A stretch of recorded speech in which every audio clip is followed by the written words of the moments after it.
Hi, this is Mimi. And this is Lee. In this episode of Beyond Dieting, we talk about the number one tool for weight loss, which is your thoughts. That's right. What prevents weight loss is often the way you are thinking, which may be a lot to wrap your mind around. Yeah, it can be really mind-bending, a little pun in there, to think that your thoughts are your number one tool.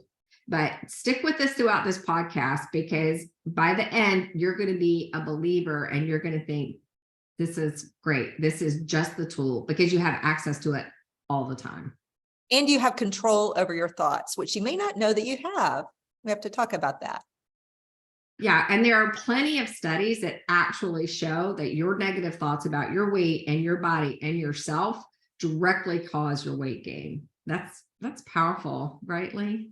That is some powerful stuff. I mean, it blew my mind that there were actually studies, like not just one, not just two, multiple studies that show if you think negatively about yourself and your weight and your likelihood of losing weight, just like all the thoughts people have about their weight and their ability to follow a diet, that is more likely to cause you to continue to gain weight, which is staggering to me. Yeah. So let's dive into this. Is really coaching 101, and this is Lee's expertise. So we're going to get a lot of valuable information on here around the idea that your thoughts create your feelings, your moods, your actions, and ultimately the outcomes in your life, which means the life that you're living right now is driven from the thoughts that you are having right now. Again, mind-bending, mind-blowing, that just the thought that you choose, and often we're not directly choosing our thoughts, but the thoughts you're having, which you can choose, are creating the life you actually have right now. So if you're not fully enjoying your life right now, the good news is you can change that just by starting to change your thinking. And then the horrifying part of this is realizing, oh, I've created everything I'm living right now, which is hard for people to buy into sometimes at first. Yeah, but I mean, it's then the inverse is true, right? If you created the life you're living in by your thoughts, you can. Yeah, totally recreate. Yeah. Yeah. So it's powerful. That's why it's such a powerful tool when you realize, oh, I have so much agency over my own outcomes, over the way I actually live. And you can sometimes start proving this to yourself very quickly. It's amazing how quick the change can start to happen in your life when you learn how to change your thinking. There are methods that work with changing your thinking and methods that don't work. So we're going to talk about the methods that tend to work best. Wait, can I just insert a little PSA here? Yeah. One of the things for me that I found is when I learn something new, and this is powerful, so I want to include it, I start to get really angry and beat myself up for not knowing it sooner. And, that, oh my gosh, if I've created the life that I'm living with my thoughts and I don't like my life, here's another thing that I'm doing wrong and another reason to beat myself up. So, and I do this not just with this, but across the board when I learn things. So I just want to say, like, this is great information, and now you'll know it, and now you can move forward with this information. I just want to throw that in there. That is such an important point, because I do the same thing. It's like, oh, great, I'm so bad. Great. Not only am I bad at losing weight, but I'm bad at thinking. and then you start thinking of like all the time you've wasted and how it could have been different. Don't go down that path. You're just beating yourself up even more, which proves, as well as proven, to have negative outcomes for you if you keep going down that path. But because it's a well-carved groove in your neural pathways to start beating yourself up, just watch that tendency, because Mimi is right. That's really natural for me too. And now I know to kind of watch for it. Exactly. And so, in our coaching programs, I'm a master certified coach. And so I've learned certain methods that are really tried and true. And I feel like I've been paying attention and learning from, like the best of the best. So just some books that I've read that if you want to read, books we're paying attention to, anything by Byron Katie, but her classic kind of seminal book was Loving What Is. And then also paying a lot of attention to Jill Bolte Taylor's work and her book, Whole Brain Living. We use these methods a lot, and we'll talk more about that. But going just back to Byron Katie, she came out with this stuff that we kind of call thought work. Just generally speaking, if you're talking to coaches who've been trained in thought work, this is, you know, the general term for it. And so that's what we use to manage our own, you know, kind of detoxify our thinking around ourselves and our weight and our bodies, and then build like healthy neural pathways so that we're thinking in a healthier way, so that we'll get healthier outcomes. Yeah. So what we have done in all of our programs and in our book is take all of this excellent work and deep dive that Lee has done into thought work, and really how can we apply that to the life of someone who's battling with themselves over their weight. You know, perhaps it's you, perhaps you're caught in a decades long yo-yo diet cycle where you're like gaining weight, losing weight, gaining weight, losing weight, and you never feel satisfied and you never like exactly where you are right now. Exactly. And I just want to clarify, some people are obsessing and not satisfied with the fact that they have this extra 5 pounds. A friend of my mom's has this extra 8 pounds that's driving her literally insane. So, you know, and I laugh with, because we've all been there. We're all still working with this, but so it's not like it has to be a lot of weight that you're gaining and losing. It might be 100 pounds. It might be 8 pounds. Women in general get trapped in this cycle due to something we call diet culture. We have a podcast on that if you want to go listen, that really talks through the diet industry and diet culture. We won't go into it here. But without understanding your thoughts and how they impact your world, this state of satisfied contentment, which we all kind of yearn for on a deep level, will be hard to obtain. Yeah. And your weight and what you want your body to look like is really individual. Like I loved how you were talking about that, Lee. You know, it might be, I want to lose 5 pounds. It might be I'm the perfect weight. I want to tone up. You know, Mhm. it might be I want to be content where I am now. Like your state of satisfied contentment is yours. But like Lee said, it's going to be really hard to obtain without understanding your thoughts. Mhm. Staying in your current thoughts will keep you right where you are. Right. And Right. if you're not totally content and you're feeling Yeah. some suffering in your current state, whatever it is, you know, whatever that suffering is for you, if you don't change your thoughts, it's really super difficult to be anything but dissatisfied and, you know, unhappy with something about your body. It could just be aging, like you're okay with your weight maybe, but aging has suddenly changed your whole relationship to yourself. Yes. I want to say I can relate to aging. Yes. Me too. You know, so yeah, like we talk about, you know, like weight and body image and body size a lot, but it also applies to fitness. And saggy skin. And saggy skin. And without really understanding your thoughts, you know, you stay there. So let's talk about this in some real life examples, Lee. Like how might this show up in someone's life? This idea of my thoughts are creating my So current life. So I'm just going to kind of paint a story picture, you know, so you kind of see the domino effect and how one thing impacts the next and the next and the next. So, and you've had days like this that you might be able to remember and identify. So, you know, there's the classic moment you get out of bed and maybe your habit is to stand on your bathroom scale just to check in. And maybe in that moment, you see a number on the scale that you don't love. You wished it to be different.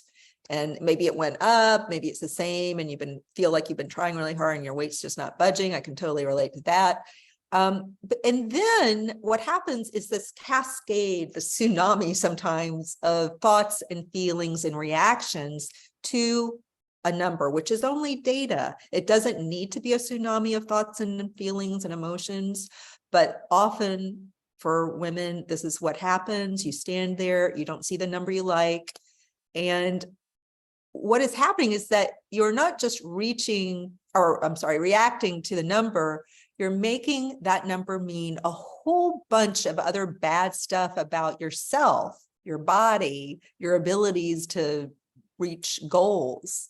For example, like some things I hear from women all the time, or, when we go through this thought work, is they'll start saying to themselves things like, I'm lazy, I can't stick to anything, I never seem to win, that fun line of thinking.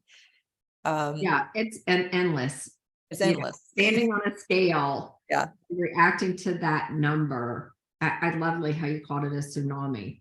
And Yeah, it feels like that. The thought cycle that you spin from there. Yeah. And that's where the suffering, that having thoughts like that hurts. It does not feel good. So if you start feeling bad after you get on the scale, it's because you have this cascade of sometimes hard to see thoughts if you're not trained, if you haven't been trained to look for your thoughts. You don't always, they're like this noise that's there, but you're not fully aware that they're there. But when you start feeling bad from that number on the scale, that's what's happening. So let's pretend that happens. You get on the scale, you get this tsunami of bad thoughts, feelings, reactions, and your body you just feel, ugh. And then later that same day, during your work day, you happen to be having lunch with a group of dear friends who all seem to look like Barbie with no effort, or maybe they don't look like Barbie, but somehow you feel like you're the odd one out, always battling your weight or something, or you're the oldest, or whatever it is. Yeah, I like that because, I go to lunch, I don't have a whole group of women that look like Barbie that we're all sitting around the table, we're middle-aged women, but there are slim and beautiful women, in this group for sure. But there are women that I know are just super content with their body, whatever their weight is. They dress the body that they have, they love the body that they have. And I'm just very intrigued and a little bit envious of how they got to, this like total self-acceptance of how they look. Right. I just admire that so much. And that satisfaction and contentment that they seem to exude. So yeah, I don't actually have a bunch of friends who look like Barbie, but sometimes that's the exaggerated feeling you have, like, oh, they have it so easy, or they just naturally are there, they're just naturally athletic, or whatever the crap is that we say in our heads that hurts, those thoughts that hurt. So if you get on the scale, you have this cascade of thoughts, emotions, reactions, then you go to lunch in that mood with that kind of clouding your vision for the day. And then all your friends just seem to look more gorgeous than ever. And you're acutely aware of that number. It's staying with you. Then maybe you just don't have the same fun time with your friends. And maybe it even starts to cement in the negative feelings and thoughts that you're having about yourself. And let's say after lunch, you pre-scheduled an appointment to go meet with your boss and discuss getting a raise. And so then after lunch, after the number on the scale, you're in this crappy mood. You go in to talk to this boss whom you adore. So let's keep in mind, you adore this boss. Okay. Let's rewind the morning. Okay, go ahead. So here, we just walked through what happens when you step on that scale and you're thinking, I'm lazy, I never seem to win, I can't stick to anything. Mm-hmm. So in that moment, like, how does that play out? So you just laid out the scenarios. We're having lunch with our friends, we're going to our boss, Mm-hmm. with this like negative feeling that we walked away with lunch with. So then what? Like, what are the impact of starting the day with this negative feeling on the scale? Right. So you're already having like this cascade, the tsunami of bad thoughts that, you're thinking about yourself. So that's the way you're starting your day, and nothing yet has pulled you out of that, even lunch with your friends, because you go in and through the lens of that number on the scale, you're interpreting how they are, how you are in that moment. And then that same lens is there. So you leave lunch, you go into your boss's office, you're looking through the same lens at your boss across the desk. And in that moment, instead of feeling super positive and upbeat and like this is going to go well, you walk in feeling like you're lazy and you can't do anything right. And it's all related to a number on the scale. It has nothing to do with your job, but those emotions and thoughts are in there and you haven't wiped them out or worked with them in any way to loosen their grip on you. And then from that place, you're expected to go in and be super confident, empowered to ask for more money. And you don't yet know how it's going to go. So that meeting with your boss may not have the outcome that you really want because you're looking through that lens of that number on the scale, which sounds crazy, but we do it all the time. Yeah. So let's rewind it one more time. Okay. Now let's think about what your afternoon would have looked like if you didn't have that tsunami of negative thoughts about your body in that moment on the scale. Right. So right now we're just kind of waving a wand, like magically you don't have that thought. What could it then be like for you on that particular day?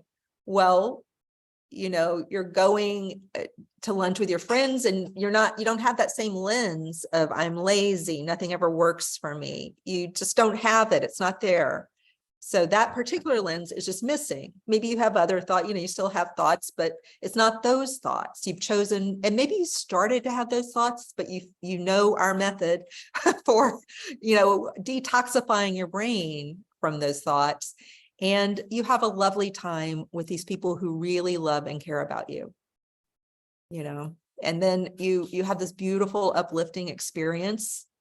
And then you go back to your office. You adore your boss, as we said, and you sit down beaming. You've had this wonderful day, no negative lens about yourself and your abilities. And in that moment, your energy asking for that raise, you feel like you deserve it. You feel fully confident. You feel content and satisfied in your own skin because you don't have all these other thoughts about how your skin sucks and, your body's off, it looks a certain way.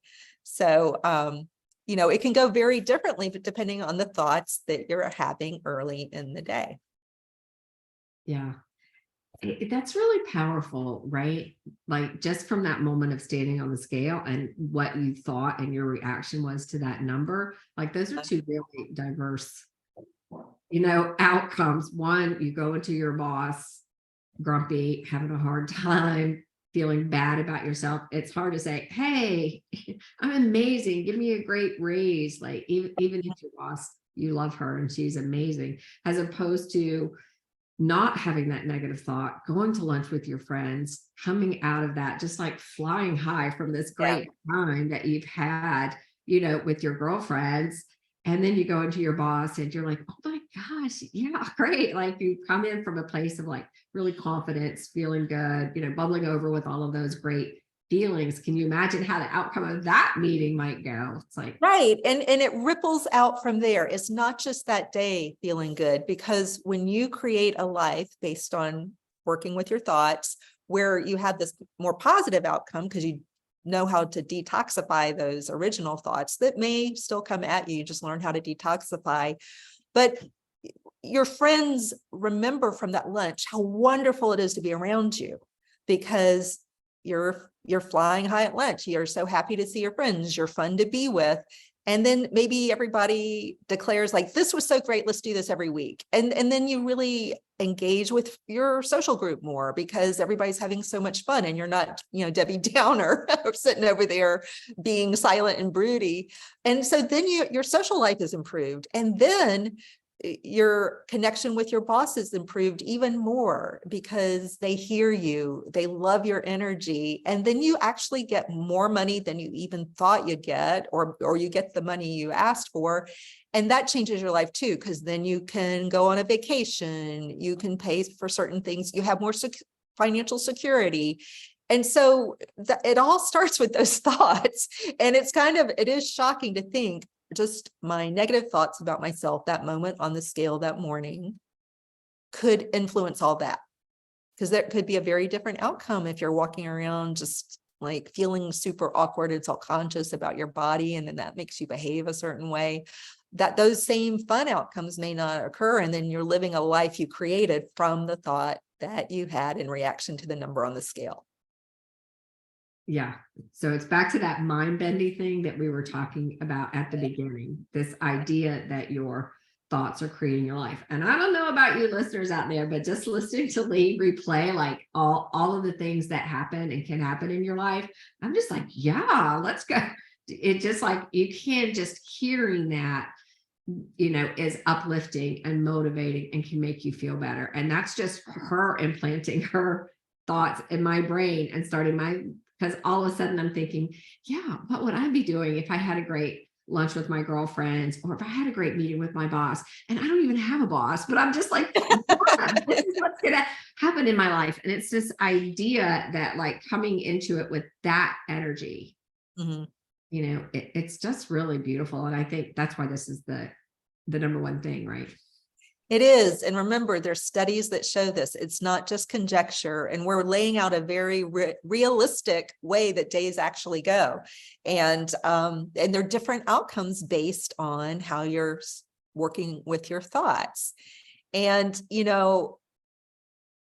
I know Mimi and I have had this occur to us before, and a lot of our students ask this question, like, can I actually erase all my negative things? I don't think I can do that. And it feels, and in that moment that they're feeling like, I can't erase all my thoughts like that, it's sort of, first of all, saying they're not going to try, but also it's a good thing to bring up and talk through.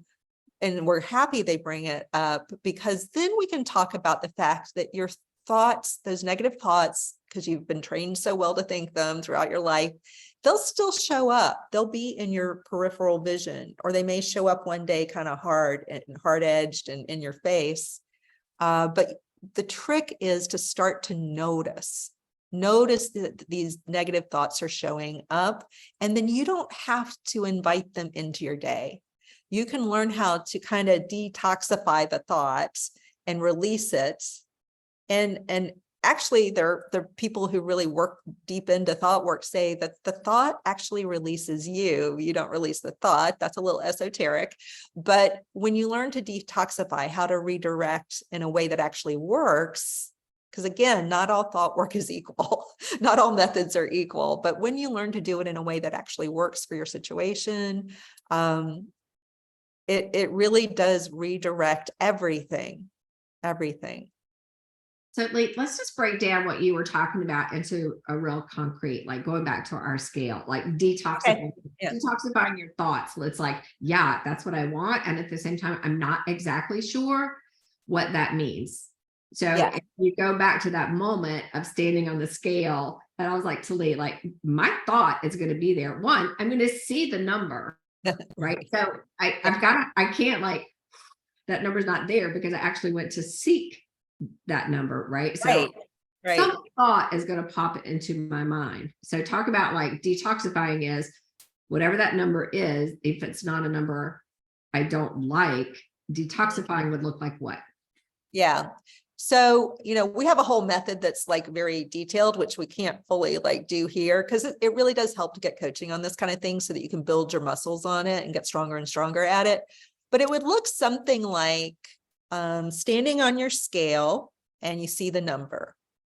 And you remind yourself, this is data that's helping me understand what's happening. So that's one way of, so that's a quick, just trying to distance yourself and not have this huge emotional reaction. So just, this is data. Look at the data that I have. This is a fact, a number. But then what I don't have to grab hold of are all the opinions that I might start to see in my peripheral vision, like, I'll never be skinny again. I'll never lose this weight. I'll never, nothing works. All those thoughts might show up, and they're likely to for the rest of your life. But the good news is you can start to notice that is what's happening. You see a number, it's a factual exchange between your eyeballs and the number and you standing on the scale. So it's data. And then you start to separate out all the tsunami of thoughts, and you can still keep them in your peripheral vision and not invite them in. And the way you would do that through thought work is a very quickie version of it would look like, oh, that thought, I can never lose weight, or my body is broken, or I hate my body. My body is mean to me. My body is not doing what I want it to do, and I'm frustrated with my body. You start to treat your body like it's this other thing. And you are innocently over here, not associated with this body that's being mean to you. And you can, in that moment, start to think about your body differently. Like, is it true that your body won't lose weight? Is it true that your body is mean to you? Is it true that your body just never does what it's supposed, is it true that you're lazy? Is that absolutely true? So you can go through a series of question asking to see where maybe I'm lazy is not accurate. Something like I'm lazy is just a mean thing you're saying to yourself, but is it accurate? Because I'm willing to bet like everyone listening to this is getting up and getting shit done in their day. Like they're doing a lot. So are you lazy? Probably not. That's probably not accurate. It's just a mean thing you say to yourself. And then you further, like through the method that we use, you further kind of disentangle from that toxic thought and then start to feel into what could I replace that with that also feels accurate, but doesn't cause suffering. I'm not miserable the rest of the day. That is entirely possible. It's something we do all the time. It's daily work because those thoughts still show up. Those thoughts, unfortunately, or fortunately, they're like our teachers. They're teaching us how to find contentment by working with them, seeing that they cause suffering, these thoughts, and we can choose something else. So they're like teachers showing up if you know how to work with it, right? And then the suffering is less. Yeah, I think there's so many great points in there. One of them I just want to lift out that was really helpful for me when I started is when you said the new thought has to be accurate. Yes. So it's like you're not going to jump from, like I'm never going to be able to figure this out to like, I'm amazing. I know exactly what to do today. Right. That's like Yeah. there's a road that you travel to get to that place. And I think just being neutral about it, Yeah. is like, that's a good goal to start with before you then can start, with being really positive and like, what's the next step? And I want to say like, it takes practice. Yes. A lot. Like if all it took was like, oh, what I think what I'm going to think when I step on a scale is, and you're, at the total other end of the spectrum, like that's really a hard place to get to.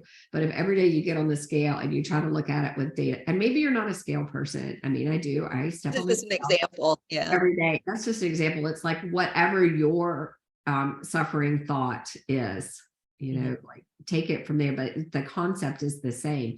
And it takes practice. It takes awareness that you're having a thought, and this understanding that the results and the outcomes from that thought, I don't want those anymore. So I'm willing to do what it takes to change, to make my day play out different, to make my conversation with my boss at the end of the day be one from a place of positivity than one from a place of like, I've just beat myself up after what should have been a lovely lunch with my friends.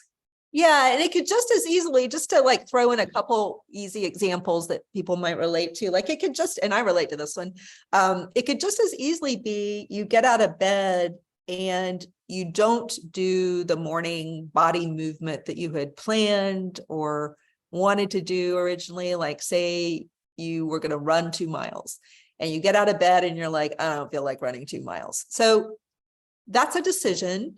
And you can have a whole domino cascade of thoughts after the decision not to go running that morning. It could look like I'm lazy. I always, bail on my commitments, or whatever the negative train of thought could be that would ruin your day and make you feel bad about yourself and cause suffering. You could also wake up, just think a real thought like, I don't feel like running today. I just don't feel it. And that could be it. And then if you feel like, sometimes what I do is like, what do I feel like doing?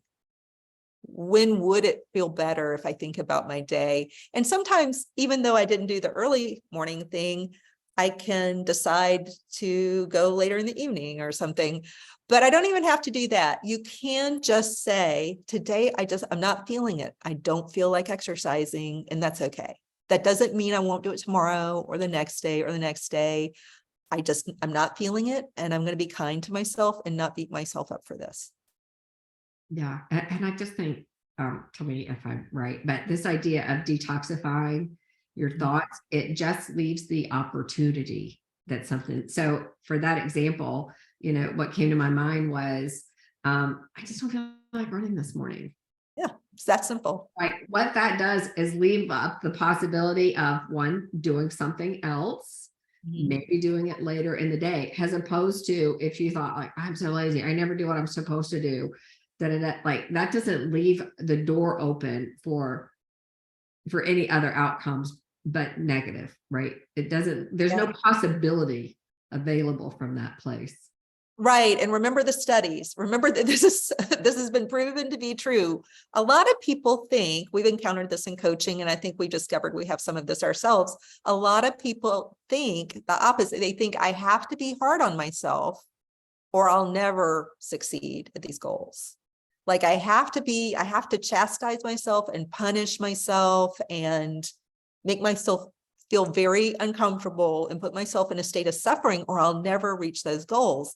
It's actually the opposite. If you look at the studies, it's the exact opposite. But a lot of people hang on to it. Like, if I didn't put this pressure on myself, if I didn't get Army Sergeant, serious with myself, I would never do it. But what the studies show is it's the exact opposite. The kinder you are, the more compassionate you are with yourself. Like maybe you're coming down with something you really shouldn't be running, and you're not aware of it yet that you're coming down with something. There could be a million reasons, or you're just tired and your body doesn't need that right now.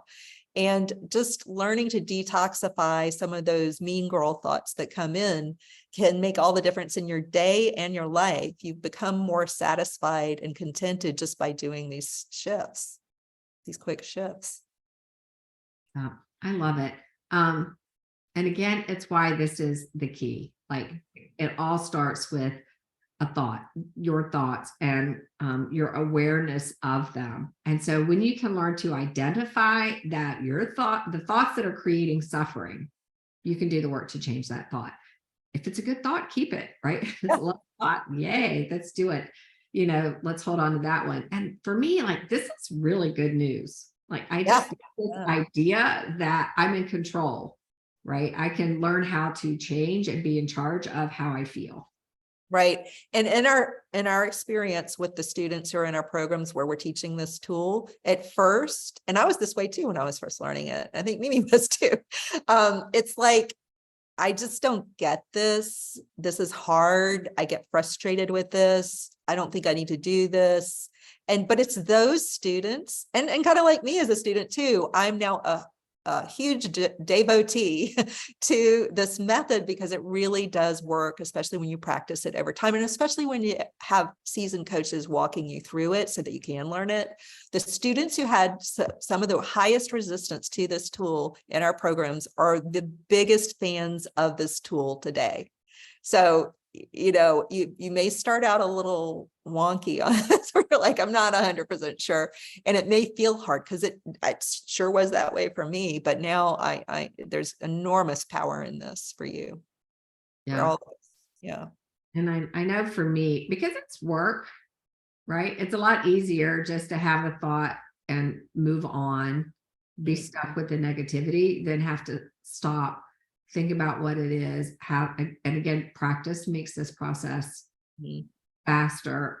Having a framework to walk through or a method is really helpful, because if your thoughts are ultimately creating the life that you're living, learning to change your thoughts will ultimately change your life. So yes, it's practice. Yes, it's work. Yes, it can be and feel really hard because you are pushing yourself to face these thoughts.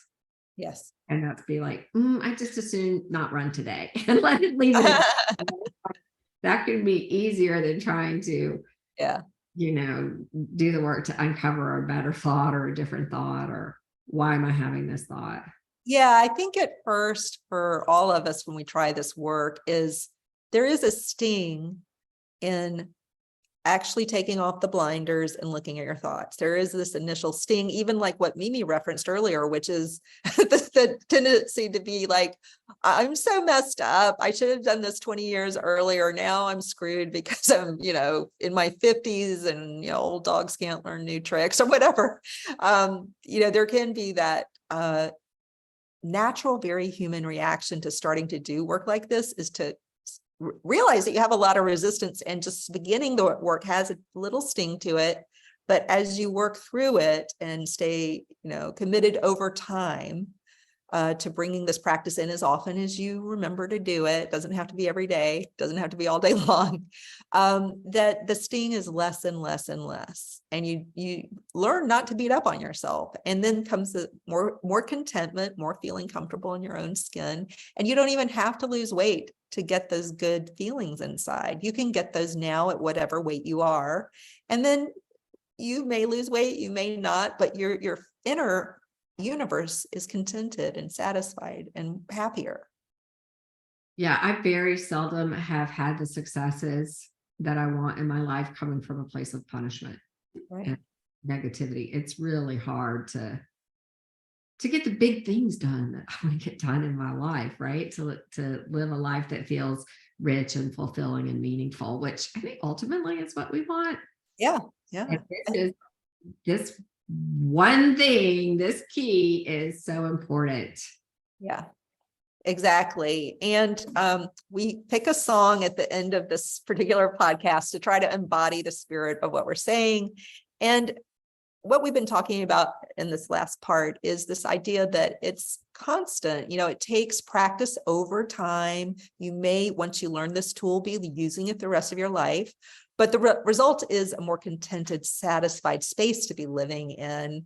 But it is, I would say, everyday kind of work. Every day, it's like going to the yoga mat. If people, or even runners, every run is different. Your body's different in every run. Like some runs are easier than others. Same with yoga. You show up to the mat differently every day. Same thing with thought work. You show up to the thought work and this tool that we teach differently every day, and just learning that that's great. That's great. It's material to work with. So we chose Every Day is a Winding Road by Sheryl Crow. Yeah. I think we often want the straight path, but what we get is a winding road, right? Yeah. And to be okay with that. That's okay. So check out, we have all of the studies linked below in the show notes. So check, if you're fascinated by this topic like we are, make sure and check those out. Our program is Beyond Dieting. Our book is Beyond Dieting. And we'll see you in the next podcast. Yes. And I'll also put Byron Katie's book link and Jill Bolte Taylor's book link down there too.